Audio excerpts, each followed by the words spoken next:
이 풍랑을 잠잠하게 하신 이야기가 주는 신앙적 교훈이라는 주제로 말씀을 전하겠습니다. 오늘 본문은 예수님께서 풍랑을 만나서 고통당하고 있는 제자들을 찾아오셔가지고 풍랑을 잔잔하게 해 주시고 구원해 주시는 그런 간단한 이야기입니다. 신학자들은 자연 기적 이야기, 자연 치유 이야기 이렇게 제목을 이야기도 합니다. 제가 이제 우리 교회 와서 20년 이상 사역했기 때문에 마태복음, 마가복음, 누가복음, 요한복음 다 강해를 했어요. 근데 마가복음은 새벽 예배 때만 했고 주일은 안 했습니다. 언젠가 또 한번 해야 되는데 다 강해를 하다 보니까 이 본문을 상당히 많이 다뤘어요. 근데 오늘은 좀 이 본문을 세 가지 관점에서 좀 종합적으로 한번 다뤄보려고 합니다. 첫째는 역사적, 실존적 관점에서 한번 말씀을 다루고, 또 두 번째는 문맥적 관점에서 한번 다루고, 말이 좀 이상한가요? 문맥 속에서 다룬다는데 제가 관점이라고 붙였습니다. 문맥적 관점에서 다루고, 세 번째는 이 종말론적 관점에서 한번 이 본문을 다루겠습니다.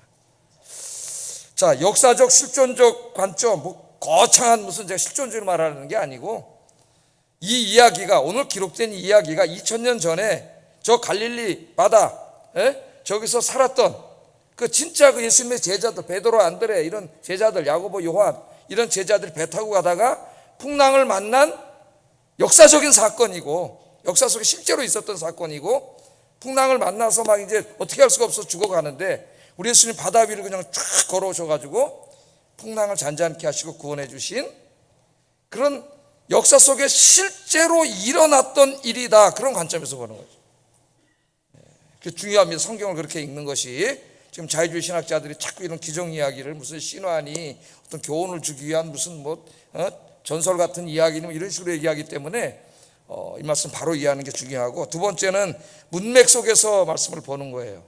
그러면 요 단락만 보고 이해할 때와 또 다른 의미가 있습니다. 이 안에 하나님이 의도하신 문맥 속에서, 마태복음 문맥 속에서 한번 보고, 세 번째는 특별히 성경에 나오는 모든 기적과 치유 이야기들은 종말론적인 관점에서 봐야 돼요. 하나님의 궁극적인 구원이라고 하는 이런 관점에서 예수님의 모든 치유 이야기는 바라봐야 올바로 이해할 수가 있습니다. 그래서 세 가지 관점에서 종합해가지고 좀 말씀을 생각해 보겠습니다. 먼저 역사적, 실존적 관점에서 본 기적 이야기입니다. 이 말씀을 통해서 주시는 메시지는 예수님 의지하기예요. 예수님 의지하고 살기. 여러분 이제 성경을 다 집에서 읽으시죠?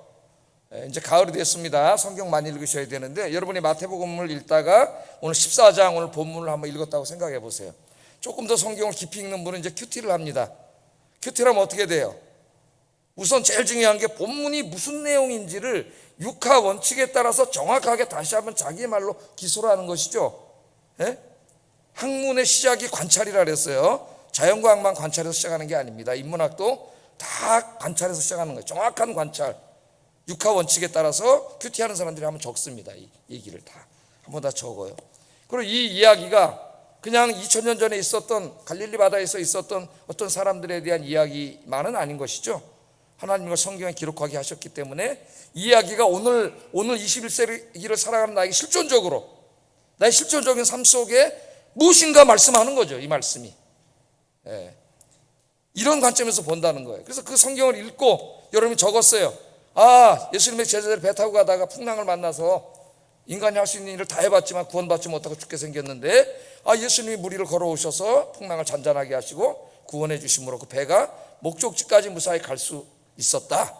여러분이 관찰한 거예요, 이 내용을.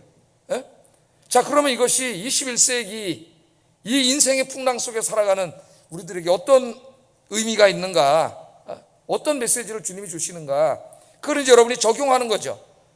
큐티 하시는 분들은 무슨 말인지 금방 알 거예요. 제자 훈련할 때 옛날에 이제 큐티 훈련을 했는데, 그럼 이제 큐티를 하면서 그것을 적는 거죠. 우리 인생의 풍랑 가운데 있지만 두려워할 게 없다. 나 혼자 있는 게 아니라 예수님께서 항상 내 옆에 계시고 또는 찾아오셔서 구원해 주신다.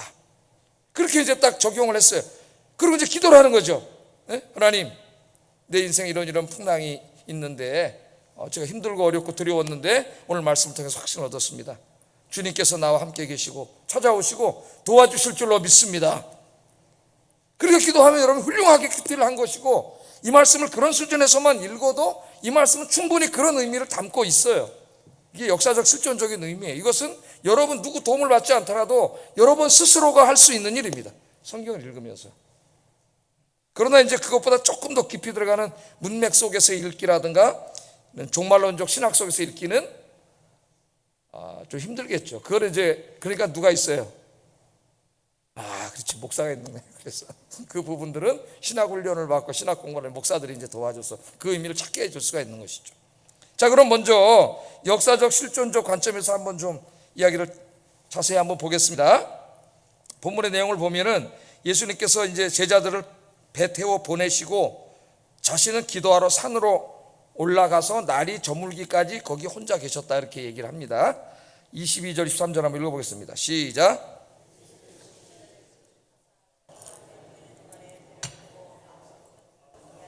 무리를 보내신 후에 기도하러 따로 산에 올라가시니라 저물매 거기 혼자 계시더니. 그러니까 성경 자세히 읽어야 됩니다, 여러분. 하나님의 뜻을 인간의 언어로 하나님이 계시해 주셨기 때문에 하나님의 뜻을 이해하는 데 있어서 성경에 나타나는 이 언어가 굉장히 중요한 것이죠. 예? 이거 허투루 읽으면 안 돼요. 하나하나를 잘 읽어야 돼요. 자, 제자들이 배를 타고 갈릴리 바다를 건너가는 중에 갑작스럽게 풍랑을 만났다. 24절에 보면 배가 이미 육지에서 술이나 떠나서 바람이 거스름으로 물결로 말미암아 고난을 당하고 있더라, 이렇게 표현하고 있습니다.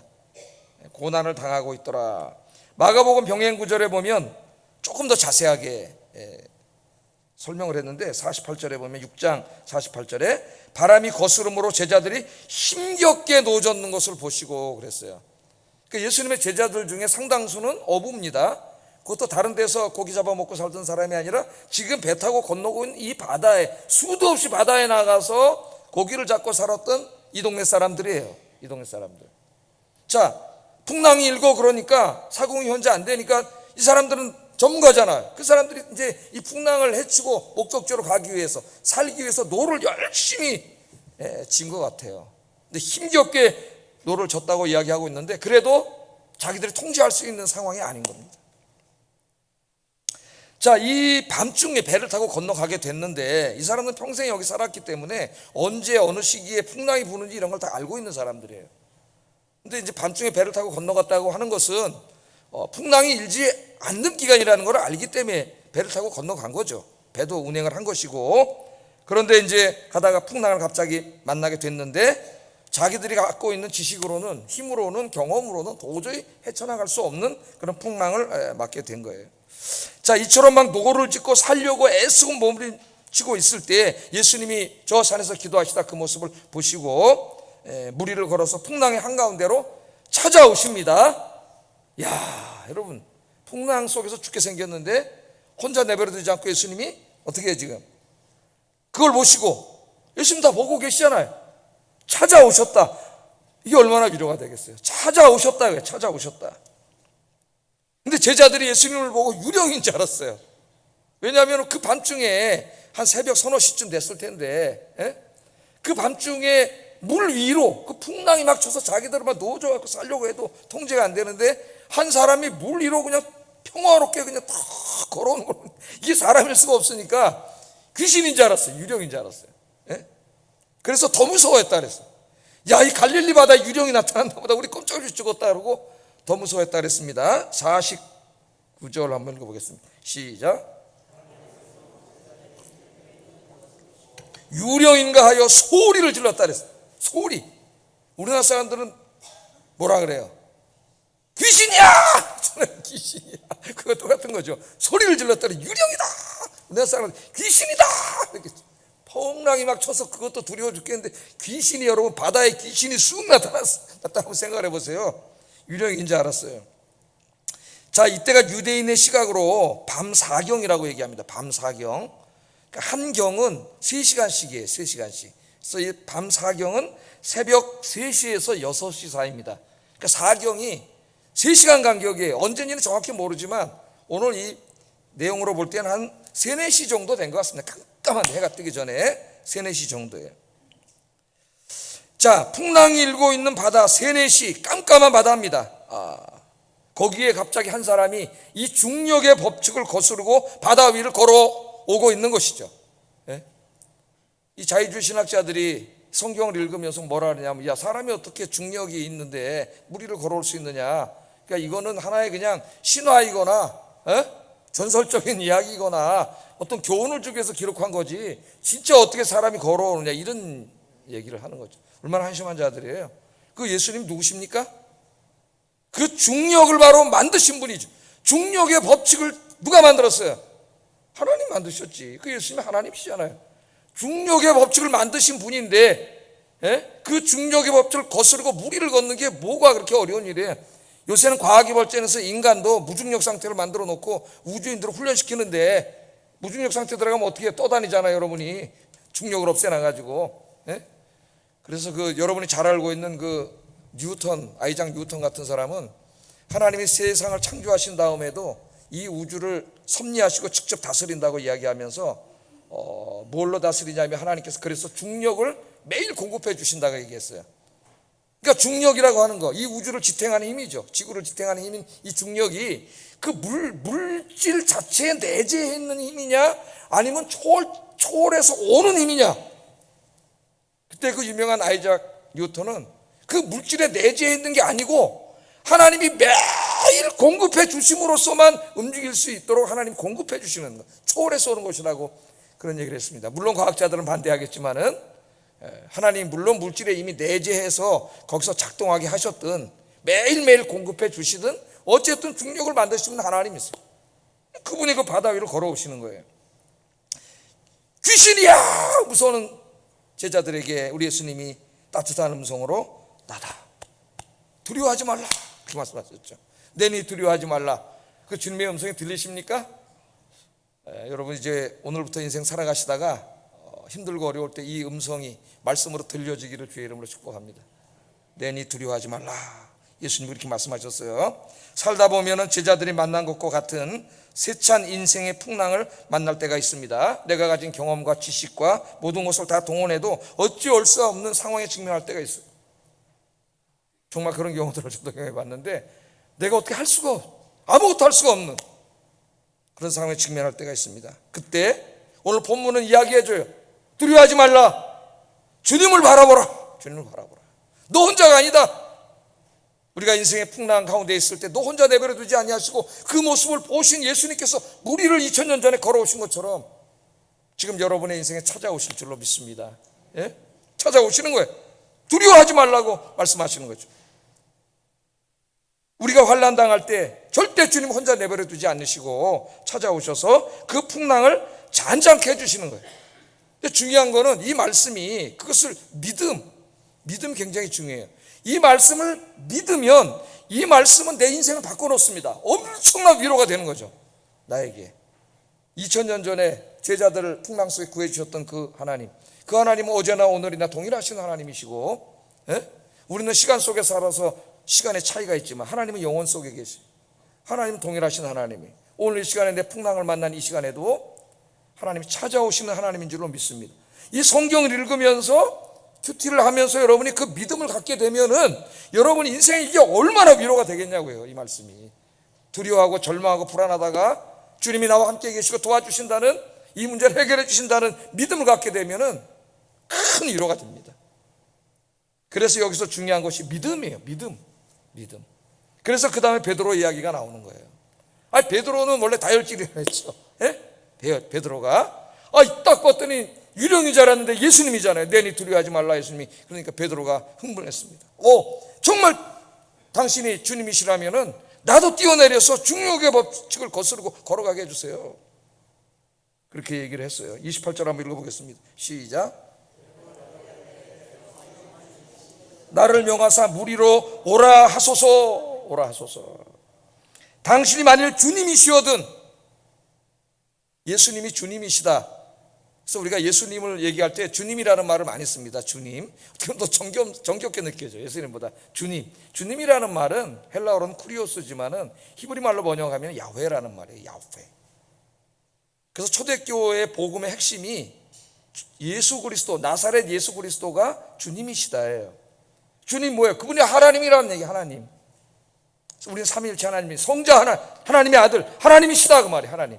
당신이 정말 야훼라면, 하나님이시라면은 나도 당신처럼 걷게 해주세요. 그랬더니 예수님이 오라 그랬어요. 오라. 이야, 지금 풍랑이 막 치고 있는데, 바닷물이 막 치고 있는데 베드로가 어떻게 했을까? 오라 그러니까 뛰어내렸습니다. 베드로가. 그게 믿음이, 그 순간적인 믿음은 대단한 거예요. 순간적인 믿음, 그게 지속돼야 되는데, 이게 그냥 달아올랐다 금방 식으니까. 29절 한번 읽어보겠습니다. 시작. 베드로가 배에서 내려 물 위로 걸어서 예수께로 가되, 뛰어내렸습니다. 진짜 믿음으로 뛰어내렸더니 안 빠지는 거예요. 진짜로 빠져야 되는데, 중력에 의해서 확 딸려 내려가야 되는데 안 빠지고 자기가 걷는 거예요. 놀라운 일이 벌어진 거죠. 예? 그래서 이제 주님께로 걸어가는데 갑자기 앞에 그냥 파도가 막 치는데, 주님을 보고 걸어갈 때는 안 빠졌는데 믿음이 생겼는데, 파도를 보는 순간 갑자기 두려움이 확 닥친 거죠. 우리하고 똑같지 않습니까? 기도할 때는 안심이 되고 막 그러다가 또 눈 뜨면 또 걱정, 근심이 보이면 또 두렵고 불안하고 염려가 되고, 이게 우리 아니에요. 예? 그 파도를 보고 두려움이 생기는 순간 믿음이 없어져 버렸어요. 그랬더니 어떻게 했어요? 물속으로 팍 들어가 버렸지. 그러니까 또 살려주세요. 그게 하여튼 변화되기 전에 베드로의 모습인데요, 우리의 모습입니다. 30절 32절 한번 예수님이 뭐라고 말씀하시는지 한번 읽어보겠습니다. 바람을 보고 무서워 빠져가는지라 소리질러 이르되 주여 나를 구원하소서 하니, 예수께서 즉시 손을 내밀어 그를 붙잡으시며 이르시되 믿음이 작은 자여 왜 의심하였느냐 하시고 배에 함께 오름에 바람이 그치는지라. 아멘. 책망을 하시고 믿음이 적은 자요. 여기 적은 자는, 여기서 적다는 말은 부정적인 의미로 쓰인 거죠. 예수님이 또 어떤 말씀에서는 겨자씨만큼 작은 믿음만 있어도 이 산을 명하여 저리로 옮기라 하면 옮겨진다고 할 때는, 그때 적은은 긍정적인 의미로 쓰인 것이고, 여기는 믿음이 없다는 얘기입니다. 믿음이 없다, 부정적인 의미로 쓰인 거예요. 믿음이 적은 자, 뭘 책망하셔요? 왜 의심하냐? 네가 뛰어내려서 걸었는데, 예수님을 볼 때는 의심이 안 생겼는데, 여러분 늘 교회에서 기도하고 예배드리고 이럴 때는 의심이 안 생겼는데, 세상을 딱 돌아보니까 세상이 파도가 그냥 확 딱 쏘니까 무서워져가지고 거기서 의심이 생기니까 폭 빠졌잖아요. 뭘 책망하셨어요? 예수님이 믿음이 작은 자야. 믿음이 작은 자. 여러분은 믿음이 작은 자, 믿음이 없는 자가 아니라 믿음 있는 사람 되시기를 주의 이름으로 축복합니다. 자, 그래서 믿음이 중요해. 주의 말씀을 읽을 때에 이 말씀을 믿고 그 말씀이 오늘 내 삶 속에서도 반복되어 일어난다고 하는 그것을 믿는 것이 중요하다는 거죠. 그것을 믿으면 성경 말씀을 읽을 때 정말 성경 말씀이 꿀송이죠. 이 말씀이 다 믿어지니까 큰 위로가 되는 겁니다. 자, 그래서 오늘 첫 번째, 이 말씀을 이렇게 역사적 실천적으로 읽으면 이 말씀은 우리에게 큰 위로가 된다는 거예요. 위로가 된다. 여기까지는 여러분 혼자 할 수 있습니다. 집에서 성경을 읽으면서 큐티를 하면서 여러분 스스로 글을 쓰면서 적용점을 여러분이 스스로 쓰고 그걸 붙잡고 기도할 수 있어요. 그렇게 하셔야 돼요. 이제 신앙생활을 했으면은. 여기까지는 충분히 할 수 있잖아요. 여러분들이 성경을 읽고. 근데 두 번째, 이제 조금 어려운 부분이 있는데, 이 부분도 하나님이 하신 말씀인데 나 혼자 찾아내기 조금 어려운 게 뭐냐면, 문맥 속에서 이 말씀을 이해하는, 이 기정 이야기가, 자연 기정 이야기가 왜 마태복음 이 자리에 있느냐, 그거죠. 이 자리에 왜 거기다가 다른 사건과 연관시켜서 하나님이 써놨을까? 조금 더 수준 있게 깊이 있게 성경을 읽는 거예요. 그래서 성경을 읽을 때는 이것만 똑 뜯어내가지고 읽지 마시고 앞뒤 문맥 속에서 읽는 것이 굉장히 중요합니다. 오늘 이 자연기적 이야기 바로 앞에 어떤 이야기가 있어요? 오병이어의 기적 이야기가 있습니다. 그래서 여러분 마가복음 6장이나 또 요한복음 6장이나 마태복음 14장을 다 찾아서 한번 읽어보시면은, 이렇게 한번 찾아서 읽어보세요. 성경을 좀 노력하셔야 돼요. 여러분도. 제가 스마트한 그리스도인이 되라 그랬죠. 읽어보시면 이 이야기가 항상 다 붙어 있어요. 그러니까 여기는 하나님이 이 이야기를 붙여놓으심으로써 이 자연기적 이야기를 통해서 우리에게 주시고자 하시는 어떤 거기에 내포된 메시지가 있다는 걸 보여주는 거죠.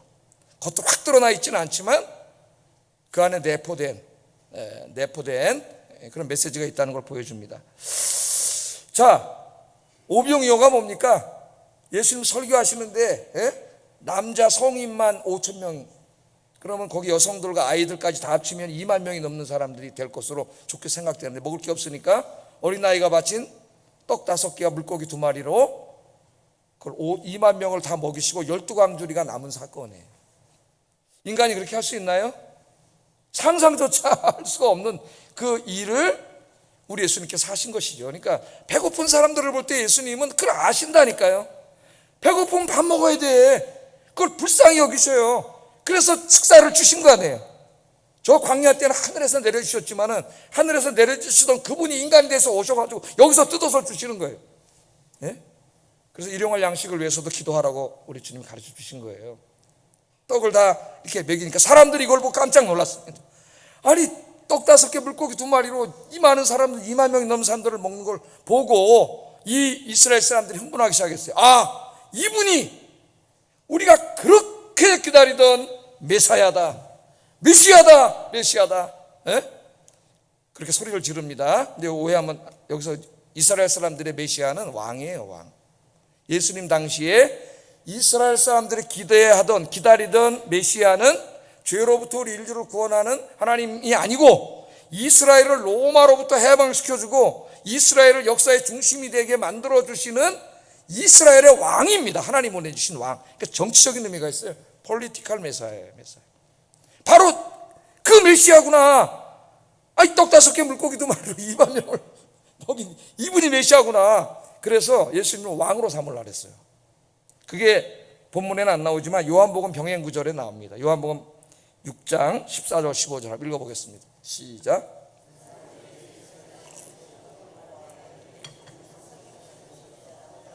그러므로 예수께서 그들이 와서 자기를 억지로 붙들어 임금으로 삼으려는 줄 아시고 다시 혼자 산으로 떠나가시니라.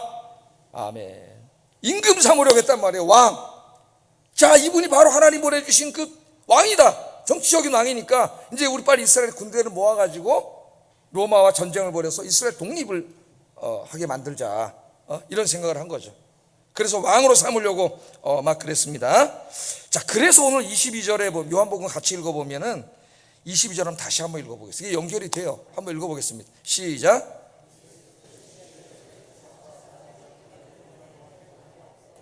예, 예수께서 즉시 제자들을 재촉했다 그랬어요.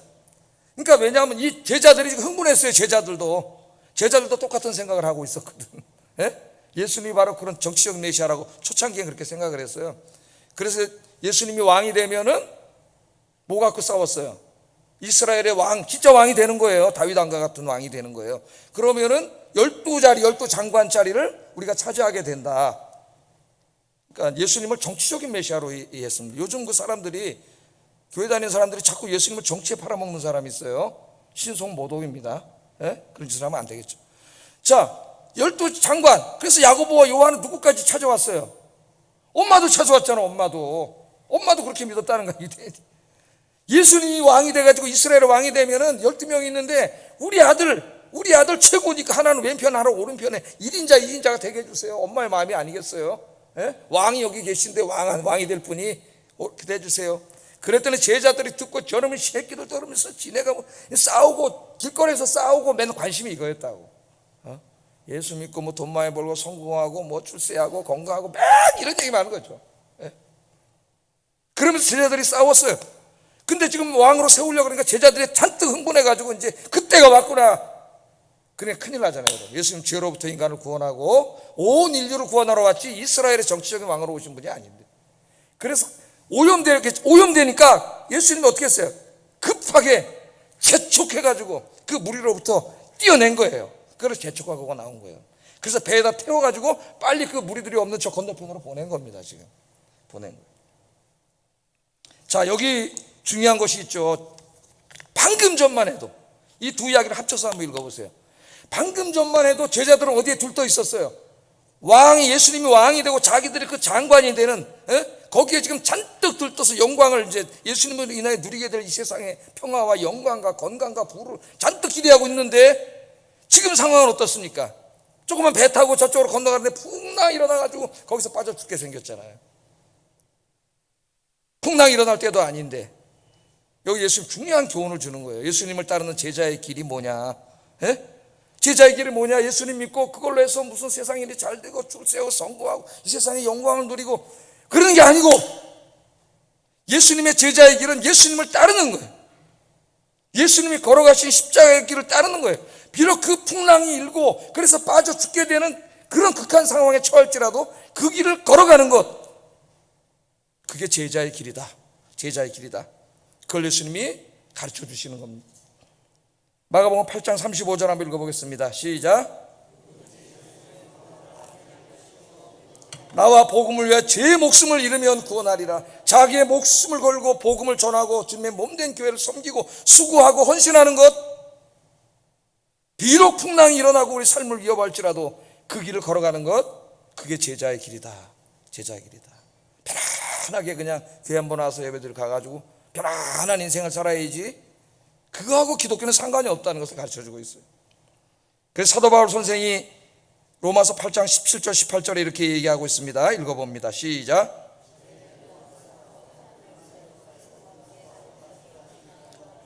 영광을 받기 위하여 고난도 함께 받아야 될 것이니라. 생각건대 현재의 고난은 장차 우리에게 나타날 영광과 좋게 비교할 수 없도다. 아멘. 하나님이 장차 우리에게 영광을 주신다는데, 이 영광은요 무슨 이렇게 영광스러운 그런 말이 아닙니다. 잘 이해를 해야 되는데, 그 우리 몸이 부활해서 하나님의 몸처럼 영광스러운 몸을 갖게 되잖아요. 그 몸을 말하는 거예요. 영광. 그 영광의 몸. 그런데 그 영광의 몸을 누구에게 주세요? 주님을 위해 고난의 삶을 살아간 사람들. 이 고난은 핍박받는 곳에서는 예수님 때문에 당하는 고난일 수 있지만, 우리같이 자유민주주의 국가에서는 자발적인 고난, 수고와 헌신과 땀이라고 할 수가 있겠어요. 그런데 우리가 주님을 위해서 지금 당하는 그 고난은 하나님이 우리에게 갚아주실 그 영광과 비교할 수가 없는 거야. 한 100원 투자하고 수천억 원을 버는 거나 마찬가지인 거죠. 그래서 이 땅의 고난을 기뻐하라고 이야기합니다. 이 땅에서 영광을 누리려고 하지 마세요. 사실 이 설교는 우리 목사들이 하기에 제일 먼저, 목사들이 이 땅에, 죄송합니다만은 주님 때문에 지가 영광을 누리려고 나 같은 목사들이 저를 포함해서 부끄러운 일이죠. 여러분도 마찬가지. 이 땅에서 영광을 누리려고 하지 마시고, 이 수고 다 마친 후에 주님께서 주시는 영광을 기다리며 수고하고 헌신의 삶을 살아가시는 여러분 되기를 주의 이름으로 축복합니다.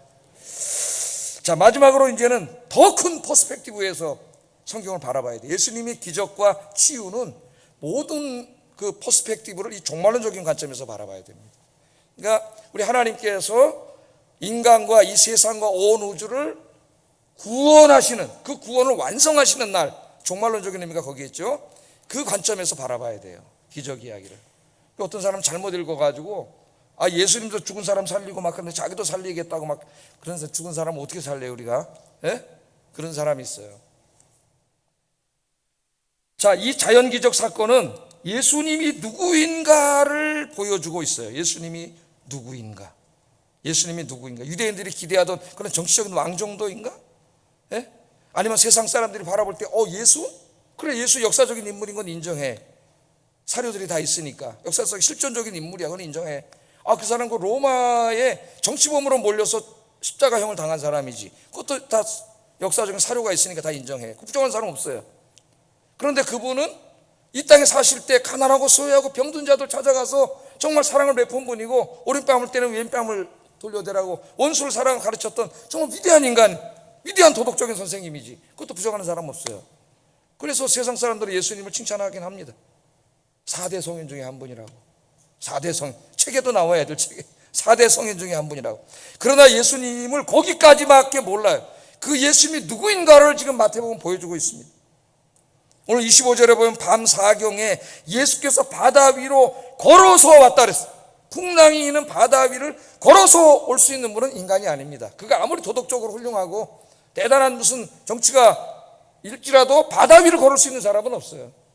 풍랑이 있는 바다 위를 중력의 법칙을 거슬러서 걸어올 수 있는 분은 그 중력의 법칙을 만드신 하나님밖에 없는 줄 믿습니다. 예수님이 바로 창조주 하나님임을 보여주고 있어요. 창세기 1장 2절에 보면 하나님이 천지를 창조하실 때 이야기가 나옵니다. 오늘 이게 똑같은 얘기예요. 똑같은 얘기를 마태가 다르게 그리고 있어요. 창세기 1장 2절 한번 읽어보겠습니다. 시작. 하나님의 씨는 수면 위에 운행하시니라. 제가 창세기 1장부터 11장까지 강해에서 컴퓨터에다 올려놨는데 홈페이지에다가 거기 보면 일장에 천지 창조하는 내용들을 그림까지 그려가지고 자세하게 설명을 다 해놨습니다. 한번 여러분들 다시 공부를 해보시고요. 지금 굉장히 중요해요, 그 부분이. 자, 땅이 혼돈하고 공허하며 흑암이 깊음 위에 있고 하나님의 신은 수면에 운행하시니라. 하나님이 맨 처음에 천지를 창조하셨다 그랬는데 천지는 진짜 빈 우주입니다.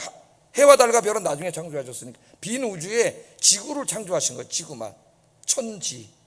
그런데 그 땅이 물로 덮여 있었다 그랬어요. 물로. 땅은 보이지 않고 물로만 덮여 있었는데 하나님의 신이 그 수면 위, 그 물 위를 운행하셨다. 걸어 다니셨다.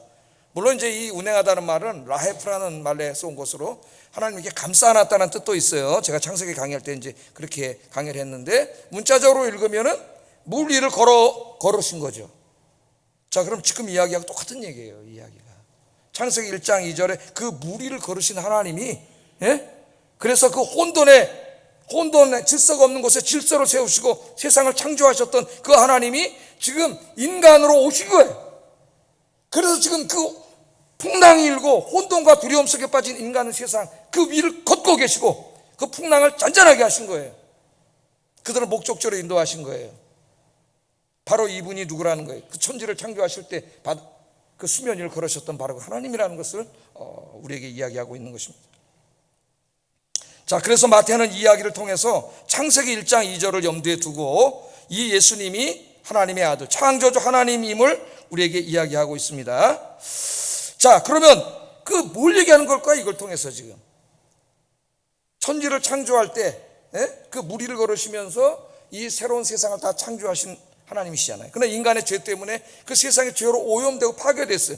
지금 마치 풍랑이 있는 바다처럼 이 세상이 그렇게 됐잖아요. 지금 그 가운데 있는 세상에서 인간들이 두려워하고 있잖아요. 불안해하고 고통당하고 있지 않습니까? 그 인간들을 그 풍랑으로부터 구원하기 위해서, 구원하고 그 두려움과 무질서가 없는 세상을 새롭게 창조하기 위해서 오신 분이 바로 예수님이다. 예수님이다. 그렇게 이야기하고 있습니다. 지금 우리 인간의 세상은 죄로 인하여 풍랑이 있는 바다와 같이 됐습니다. 무질서와 혼돈이 가득하고 사람들은 두려움과 고통 가운데 그 가운데 있습니다. 이 지옥에서 벗어나 보려고 온갖 수단과 방법을 강구해 보지만 구원의 길을 찾지 못하고 있어요. 인간이 찾은 것은 회피예요. 두려우니까, 곧 죽음으로 모든 게 끝난다는 걸 알고 있기 때문에 두려우니까 있는 거예요. 생각 안 하는 거예요. 어디다 다른 데다 집중하는 거예요. 돈 벌고 권력을 얻고 명예를 얻고 인기를 얻고 세상을 즐기고 거기다 집중해서 이걸 애써 잊어먹고 사는데, 그렇다고 죽음이 오지 않습니까, 여러분? 끝이 오잖아요. 어느 날 끝이 오면 깜짝 놀라는 거죠. 두려움 속에 감당을 할 수가 없는 거예요. 몸부림치지만 찾지 못하고 있습니다. 제가 설교할 때 가끔 실존주의 문학가들이나 철학자들 이야기를 합니다. 굉장히 중요한 사람들이기 때문에 그들은 우리 인간의 삶이 허무와 무의미, 부조리와 절망으로 가득 차 있다는 것을 절실히 깨닫고 안 가장 똑똑한 사람들이에요. 저는 그렇게 생각해요. 실존주의자들이. 어떤 사람은 인간 스스로가 힘을 길러서 초인이 돼가지고 그 운명, 그 혹독한 인간의 운명과 싸워야 한다고 주장을 했습니다. 싸워나가라고, 초인이 되라. 그러나 정작 그 자신은 절망과 무의미를 극복하지 못하고 정신병에 걸려서 고통을 당했어요. 그 사람이 여러분 누군지 아시잖아요. 니체예요, 니체. 어떤 사람은 이 세상은 부조리로 가득 차 있지만 그 부조리 속에서 버티라고 강변을 했습니다. 버티라고. 그 사람이 누구냐?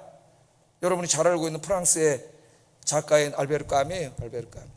까미를 잠깐 읽어봤더니 까미는 참 불행한 인생을 살았습니다. 한 살의 아버지가 1차 대전이 나서 전쟁에 나서 죽었어요. 어머니는 농아입니다. 듣지는 못해요. 말하지 못하고. 할머니와 함께 어려서 모로코에서 태어나가지고 모로코에서 자랐죠. 정말 징그럽게 가난하게 고통을 당하면서 살았습니다. 삶이 너무나 가난하고 그렇게 살았죠. 그러나 그가 얘기합니다. 이 세상은 너무 가난하고 힘들었지만, 그래서 맨 처음에 까미가 뭐라 그래요? 인간의 해답은 자살이라 그랬어요. 자살. 삶은 부조리야. 그 부조리는 무의미해요. 아무 의미가 없다는 거야, 인간이 살아봐야. 의미가 없는 인생은 90, 80, 90까지 뭘 살아 죽어버리지 그냥. 그렇게 생각을 했는데 삶이 너무 고달프니까 그가 이제 일을 하면서 그 지중해 파란 바다와 밝게 빛나는 태양빛을 보면서 자기가 거기서 용기를 얻었다. 그러면서 무의미하지만 부조리하지만 그래도 그 속에서 버텨라. 마지막 메시지가 버텨라 합니다. 버티면 버틸 수 있다. 그래서 젊은 애들이 좋아요. 버텨라, 버텨라. 그러나 인간에게는 그 고통을 스스로의 힘으로 버텨낼 힘이 없습니다. 그 못 버텨요. 버틸 수 없어요.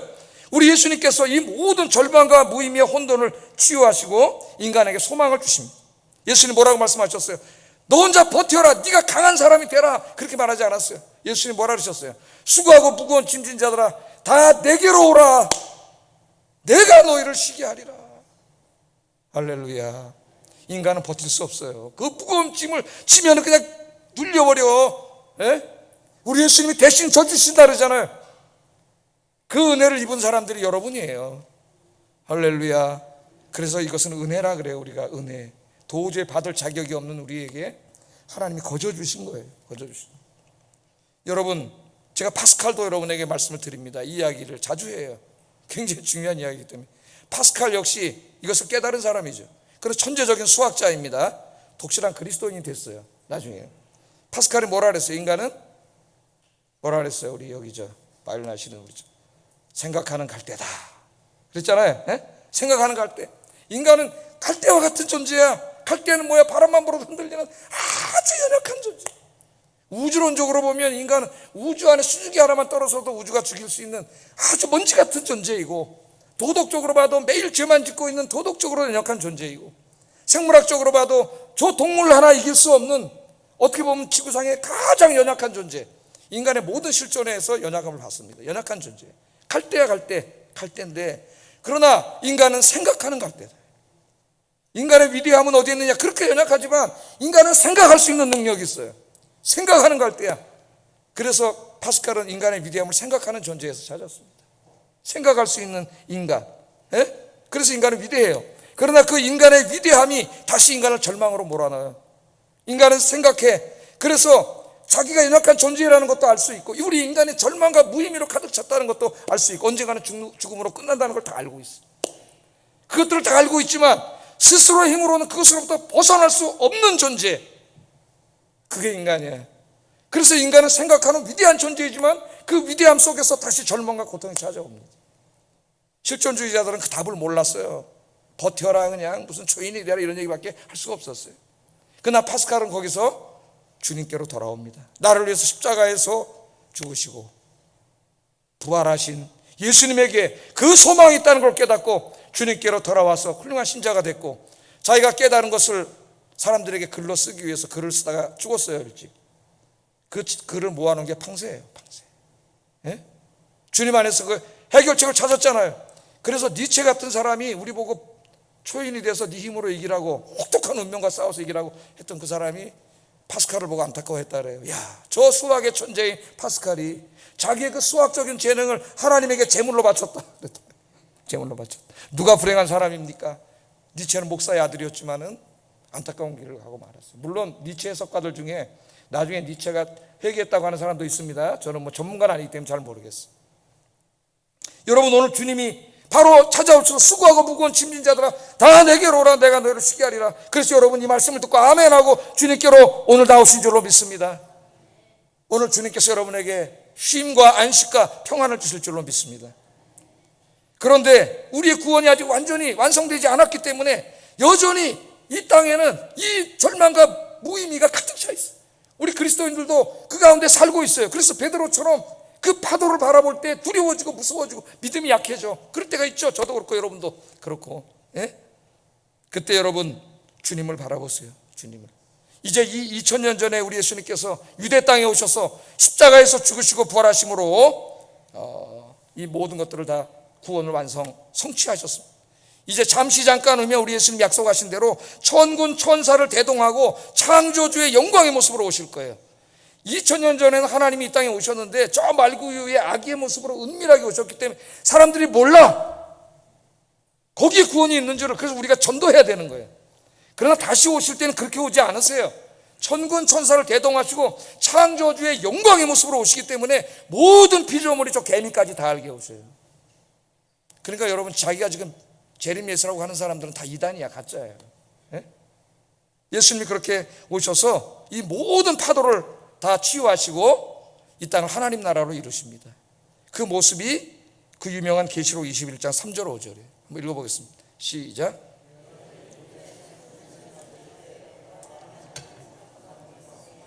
하나님은 그들과 함께 계시리니 그들은 하나님의 백성이 되고 하나님은 친히 그들과 함께 계셔서 모든 눈물을 그 눈앞에서 닦아주시니 다시는 사망이 없고 애통하는 것이나 곡하는 것이나 아픈 것이 다시 있지 아니하리니 처음 것들이 다 지나갔음이로라. 보좌에 앉으신 이가 이르시되 보라 내가 만물을 새롭게 하노라 하시고 또 이르시되 이 말은 신실하고 참되니 기록하라 하시고 이 땅의 모든 절망과 무의미와 고통을 다 치유하시고 거기는 죽음도 없고 죄도 없고 슬픔도 없고 눈물도 없고 그런 땅을 이 땅에 하나님 나라를 완성하시고 여러분들을 그곳에서 초청하시고 하나님 여러분들과 함께 영원히 살게 하실 줄로 믿습니다. 그것이 기독교의 소망이에요. 그것이 구원론의 핵심이고 종말론의 정점이에요. 속지 마세요. 이 땅에서 뭔가 부를 누리는 것이 우리의 소망이 돼서는 안 됩니다. 그건 하나님 모르는 사람들이 하는 거예요. 그건 무의미한 거예요. 이 하나님 나라의 소망 두고 다시 오실 주님 바라보고 사시는 여러분 되기를 주의 이름으로 축복합니다. 자, 제가 오늘 이 이야기를 세 가지 관점에서 읽었어요. 그럼 하나님이 이 말씀을 통해서 주시려고 하는 메시지가 세 개입니다. 주님 의지하고 살기, 주님의 길 따라가기, 십자가의 길 따라가기. 세 번째는 주님 소망하며 살기. 세 가지죠. 어렵지 않아요. 이게 신앙생활이에요. 기도하겠습니다. 자, 기도 제목을 드리겠습니다. 풍랑이 있는 엄청난 험난한 세상 속에서 사람 의지하지 말고 돈 의지하지 말고 주님만 의지하고 살게 하소서.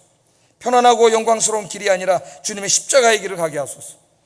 세상에 소망 두지 말고 다시 오셔서 이 땅에 하나님 나라 세우실 주님께 소망 두고 주님 기다리며 살게 하소서. 기도하겠습니다. 사랑과 은혜가 충만하신 아버지 하나님, 주님의 은혜와 사랑을 감사합니다. 오늘 이 풍랑을 잠잠케 하신 이 예수님의 자연 치유, 자연 기적 이야기를 통해서 이 말씀을 하나님이 여기에 마태복음 이것에 왜 기록하셨는지, 우리에게 어떤 메시지를 주고 있는지 그것을 깨닫게 하신 것 하나님 감사합니다. 오늘 세 가지 주님의 말씀이 있다는 것을 알게 되었습니다. 주님만 의지하고 살게 하시고 주님이 걸어가신 십자가의 길을 기쁨으로 걸어가게 하시고 세상에 소망 두지 아니하고 다시 오실 주님 영원한 하나님 나라에 소망 두고 사는 우리 아영교회 성도들이 되게 하여 주시옵소서. 예수님 이름으로 기도드립니다. 아멘.